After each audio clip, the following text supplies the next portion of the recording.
China is on track for a bumper travel season.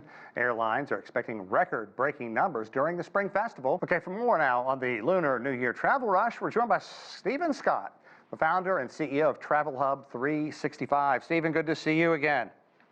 Thank you, Sean. It's good to see you. Okay, let's talk about the stage is set for some big-time travel during this year's Spring Festival. What are some of the key trends that you're looking for? The trends that I'm looking for are certainly the inbound traffic into China. The country did a phenomenal job of opening up the visa process for 38 additional countries. So it's just that much easier to get into China right now. And it's going to be a fantastic time to make discoveries on what's been there before and what is also new in the country. And some of those great trends are on some of the new discoveries within those cities and rediscovering the people and family and friends that you haven't seen for a while. Okay, you brought up this massive influx of people that's expected to come internationally, chiefly because it's been made a lot easier for people to get in the country without visas. So what destinations, let's talk about specific destinations you think a lot of international people are going to. I want to get to all the people in China who are going to be traveling in a second. But right now, let's talk about this influx of travelers and what that could do for Spring Festival, spring travel, and also China's bottom line. Yes, it is definitely going to be an influx of not only international but domestic travelers into destinations that are just outside of the major cities. And so what you'll find is that you've had such a strong amount of people pushed into Shanghai, Beijing. Now they want to get out. So the domestic travelers are going to get out more to destinations that maybe they've heard of, or they've had family that used to live in those destinations, but now they want to actually get out there and see them themselves. So places like Hainan that have incredible beaches and resorts, and anything else that are anywhere from historical to beach destinations. You got to love those beaches down there. It's beautiful. So how do you think this year's travel demand, especially for people within China, how's it going to compare to previous years with the changing domestic and international travel restrictions and so many opportunities for people in China right now? Yes, I am focused on luxury travel. So the luxury travel segment, they've been preparing for this for months. And what you'll find is you'll have an uptick in the amount of properties and opportunities to have a more luxury or high-end vacation. And you'll also have travelers domestically that will add on to the end of their business trips. Here in the States, we normally call that an extra vacation on top of your business trip.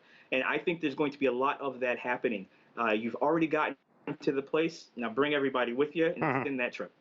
You know, that makes total sense. But let's also talk about other kind of travel destinations that are out there, because in the U.S., for example, I know a lot of U.S. travelers this past couple of years, they've been known for hitting the spots maybe off the beaten path a little bit more, those less known sites. Now, beaches and sun are always going to be great in China for Spring Festival, but could we see a change in destinations, perhaps the path less traveled?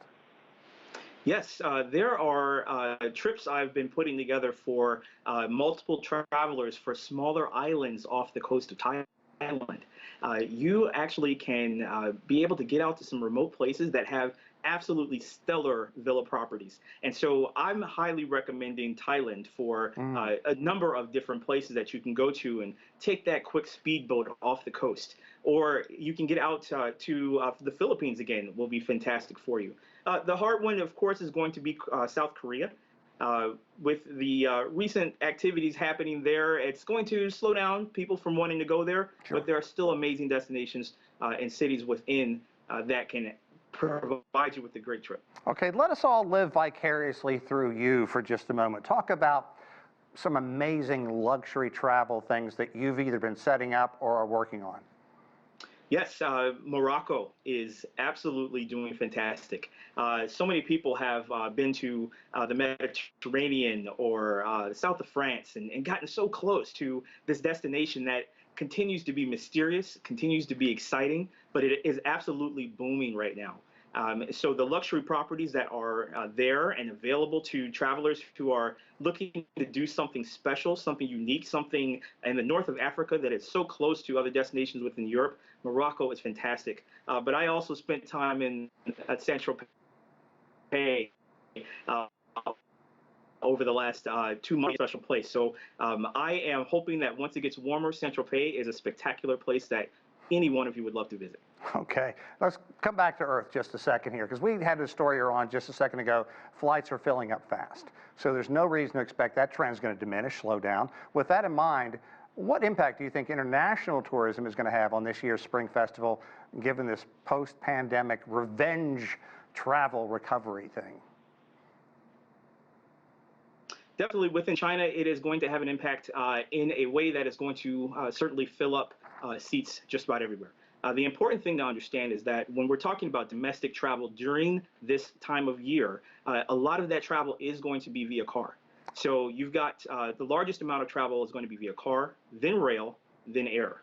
So you're going to have a situation where when you're coming in from international destinations, you're not necessarily hopping in a car driving around. You're going to utilize flights or rail traffic. So if you say to yourself, you know what, I'm going to do it, we're going to figure it out, don't worry, you'll find the space. Just give yourself a little more time and try and book in advance if you can. You know, I got to tell you, as crowded as it gets, I've been there during this time, and it's amazingly efficient with all of those people. Stephen Scott, can't thank you enough. Great insight, my friend. Thank you.